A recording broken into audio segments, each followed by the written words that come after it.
dive with Paul, the Philly Flipper.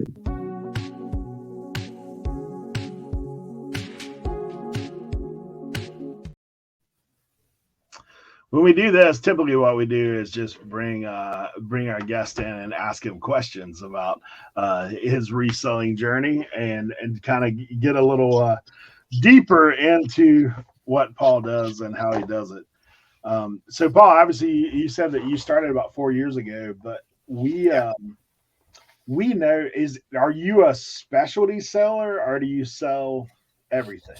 Do you look at me and think of specialty at all? No, I sell absolutely everything. I would say the closest thing I have to a niche might be like Pokemon cards. I know about that quite a bit, more than like a lot of people do. But besides that, no, I know a thing or two about almost every single category. I feel like that's pretty good because then when I can go to a yard sale and almost find every yard sale I find at least one thing that way. But no, I don't specialize in tools or anything like that. We wasted time doing that.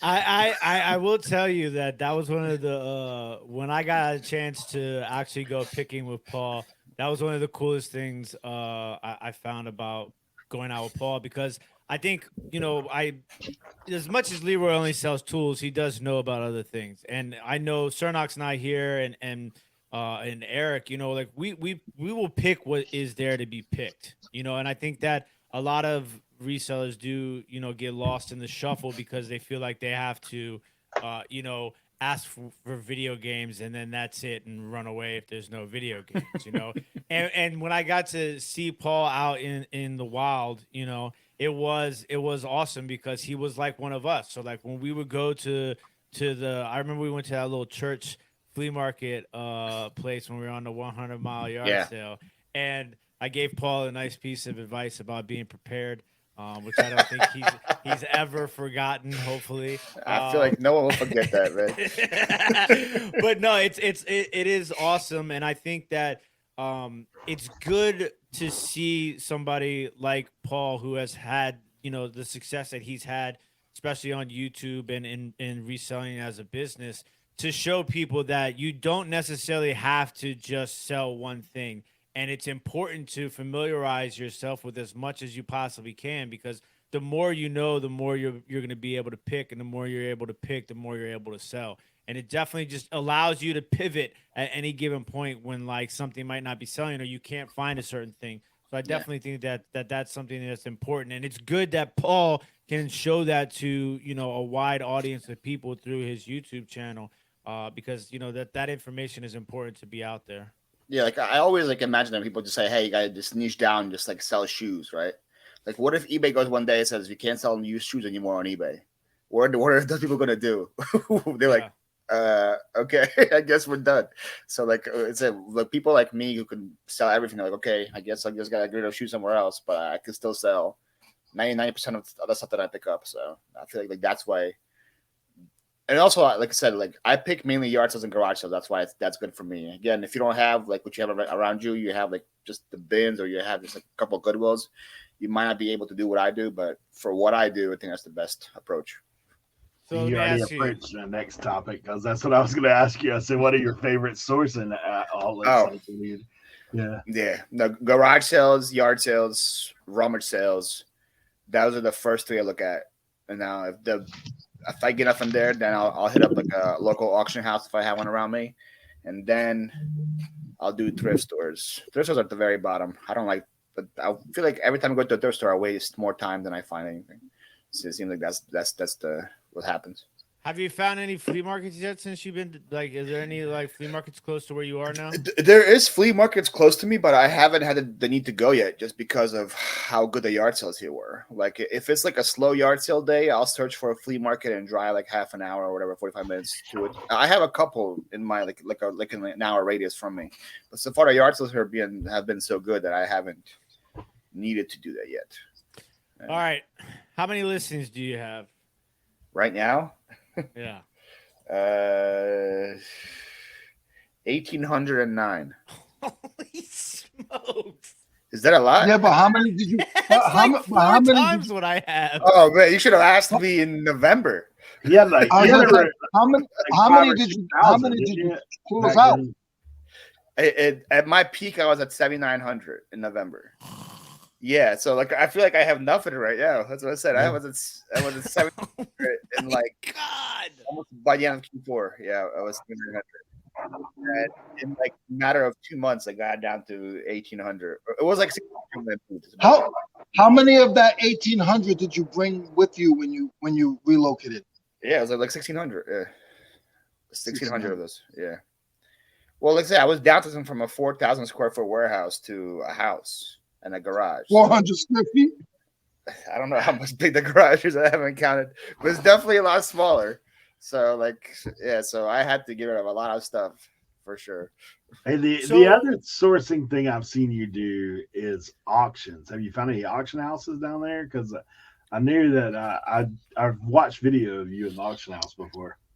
Yeah, I was talking to Leroy about this earlier today. I'm like, I have a couple. I haven't went yet because I just have so much stuff right now that I'm buying at garage sales that I don't want to build a death pile, and I have no self-control at auction houses. Like if they put up a huge lot and it's going for $2, I can't stop myself from bidding. I just can't do it. So. when Paul and I go to auctions, I've never been with Paul, but we go to auctions the same way. You got to go somewhere where there's nobody around you, because by the time you're done, you have 25 boxes. Yeah. And like they just look at you and they're just like, then the runners are like, oh, okay, yep, in the pile. And like one of the runners that was at Paul's place, he loved Paul. I loved watching those videos because he already knew. Because he knew what you were going to bid on. Like he would start walking towards you. He already started walking towards me before I want it. Yeah, because he knows that I want that stuff. Yeah. That's funny. The one I went to back in Philly, it was just people that were like very niche down. The one girl was only buying glass. The one guy was only buying like silver or gold stuff. Other guys were only buying tools. So everything else that wasn't that, $2, $3, and like there'd be things that I would want to bid $2 on, but I wouldn't because I knew that the people would just keep adding on if nobody was bidding. Yeah. So they would put up like 3 things, and those things were worth like $80. I didn't bid because then they put up 3 more things. And I'm like, okay, now I'll bid $2 and I'll get 6 items instead of 3 for $2 as well. And it was crazy. That thing was the auction house was insane. Well, so people don't realize. No, go ahead, Leroy. People don't realize with those auction houses, you're gonna go through 10 of them before you find that one good one. You're not just gonna find an auction house and be like, oh my God, I got an auction house near me. No. Most of them are junk, or they overpriced, or they bid in-house. So it's going to take you a little while to find that good one, like Paul and I are talking about. Go ahead, Tim. I'm sorry, buddy. Well, I was just going to ask, like, so what's the biggest adjustment that you're having to make now, going from, having all that space and having workers and stuff like that? Are you trying to, rebuild to get to that, not say rebuild, but retool to get to that point again? Or are you going to kind of just switch your methods, and what's that transition like?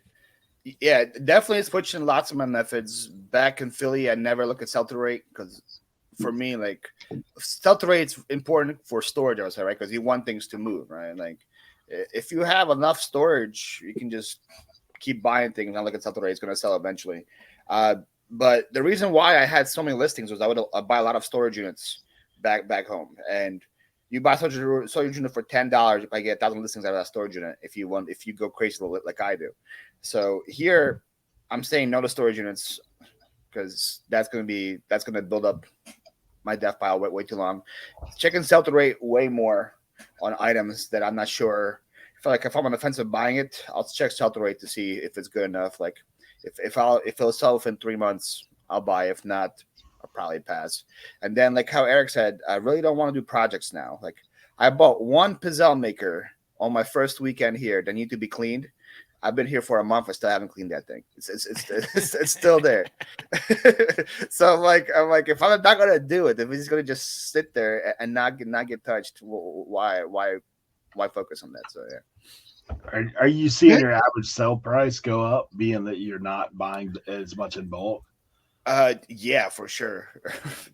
Or like if it's like a bulk thing, I am doing lots more lots now. So like, I found a couple of like Carhartt shirts at a yard sale before a couple weeks ago before I would list them all individually for like $10-$12 a shirt. Now I just did a big lot for like $35 and got that out. It's way easier to do one sale than do 5 individual sales. Now I'm gonna probably lose out like $10-$20 for that, but it's one transaction and it's gone. One box, way easier. One shipping. Box. Yeah. One possible return request instead of 7. So it's yeah. It's not ask Paul question day, but I have a question as well.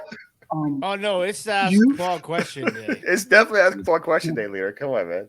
We're in the deep dive. We're diving on in right here. You have actually moved about 1,000 miles, maybe 1,400 miles from where you were. Have you seen any issues or differences with shipping prices and shipping? Because you were sort of in the middle of the East Coast anyway, and now you're off you're way down in the boonies. How has that affected shipping? That's a really good question. So I've noticed right away that I can ship to Texas now with USPS. Before from Philly, I was shipping Texas always UPS because I do like a fixed shipping rate. So my shoes are like $11 or $12 fixed. So I couldn't really put that in a shoebox because it would cost me like $14-$15 to ship it to Texas. I had to do like a bag and poly for that. But now I noticed that Texas, so pretty much Florida to Texas, that south part is cheaper, and then like New York, PA, that part is more expensive, not by much because we're still East Coast. And then Cali, Washington's pretty much the same how it used to be. So it has its up and downs. I feel like a lot of people move to Florida, a lot of people live in Texas, so there's a lot of people that buy from Florida and Texas. So those things are pretty cheap to me. I've noticed a lot of Alabama people buy from me now. I don't know if I haven't noticed that in the past, but a lot of people from Alabama are buying from me now. But so like I wouldn't say it really changed. It's just like stuff that I used to use one box for. Now I use a different one, but I would say it's pretty much the same. Are you getting more like Puerto Rico and that kind of stuff? I'm getting quite a bit of Puerto Rico, and I've noticed how cheap it is to ship there. It's like crazy. Like it's cheaper to ship to Puerto Rico than to like California. Dude, Colorado kicks my butt. Every single time I send something to Colorado, I joke about it. I say they are still using the Pony Express. It's like they're delivering stuff on horses in Colorado. It costs me sometimes as much money to send something to Colorado as it does Washington or California. I just don't understand it. That and Louisiana, like when it's like places like where you gotta like deliver the mail on like a swamp boat. What do they call those? The big with the big fans on the back. The airboat. It's an airboat. Yeah, like what are they delivering? So it's like the airboat or the horse. Those two places they kill me on shipping. I've had one item go to Colorado. It was like one of those like old juicers, Rebel juicer things, and it was small items. So I was like, "Oh, UPS is gonna be the way to go." It's like 12 pounds, compact. I look at it. UPS wanted to charge me $18 extra for like a low area delivery. Like this guy lived by himself in the middle of nowhere in Colorado, so they were charging me $18 extra just to deliver it to his house. So like USPS is actually cheaper in that instance. But like I was like, it's crazy. Has the post office realized what they got their hands into yet since you've been around? Day 3 of me being there, they were like, "You got to order a pickup, man." So my third day there with like packages, they're like, "You just got to we got to get you a pickup slip, and we'll have somebody come to your house to pick it up." So they won't let you drop it off no more? No, it gets picked up. They just came right now and just grabbed them from me. Yeah, so I only go to check my PO box in the post office now. I don't go to drop off packages anymore. Really? See, I have to go to the post office. Yeah. So and the guy, my mail guy is very strict. He's like, "You said 14. This is 16." I'm like, "Bro, just grab the packages. Just grab the packages and put them in your truck, man." What are you doing? It was 14, but you took too long to get here. I saw 2 more things. I got 2 more things to add in, man. I don't know. I'm like, do you want me just to put 50 every single time so you have an empty truck when you come here? Like, I don't know what to tell you. What's he gonna do when you start if you do get back to the point of being ramped up? Well, I had my best weekend this weekend. I had like 40 going out. for him Monday morning, and he was like 2 totes. So I'm like, yeah, it's 2 totes full of things, but I don't know what to tell you.